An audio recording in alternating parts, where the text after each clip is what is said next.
CO makeup করা মেয়েদেরকে দেখতে পারতো না।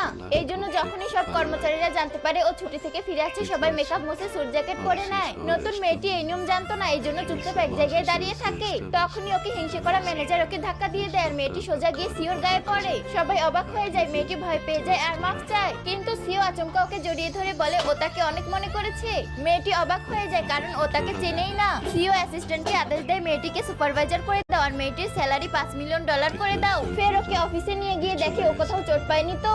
মেয়েটি কিছু বুঝতে পারে তার আগেই সিও ওর কাঁধের উপর মাথা রেখে ঘুমিয়ে পড়ে। ফের ওর চোখে একটা আলো জ্বলে আর ও দ্রুত উঠে সব ভুলে যায়। আর উল্টাই মেয়েটিকে বকে ও তার অফিসে কি করছে। ফের অ্যাসিস্ট্যান্টকে ডেকে মেয়েটিকে জব থেকে বের করে দেয়। মেয়েটি রেগে ওকে ধোঁকাবাজ বেঈমান বলে কিন্তু বাধ্য হয়ে চলে যায়। মেয়েটি যেতেই সিওর গলায় চিনির দানা আটকে যায়। আওয়াজ শুনে সিও আর মেয়েটি দ্রুত চলে আসে। হাল খারাপ দেখে মেয়েটি ওর জান বাঁচাতে থাকে। ওর পেটে ঘুষি দিয়ে ওকে মাটিতে শুয়ে আর্টিফিশিয়াল রেসপিরেশন আর চেস্ট কম্প্রেশন দেয়। ওর স্পন্দন ঠিক হয় কিন্তু ম্যানেজার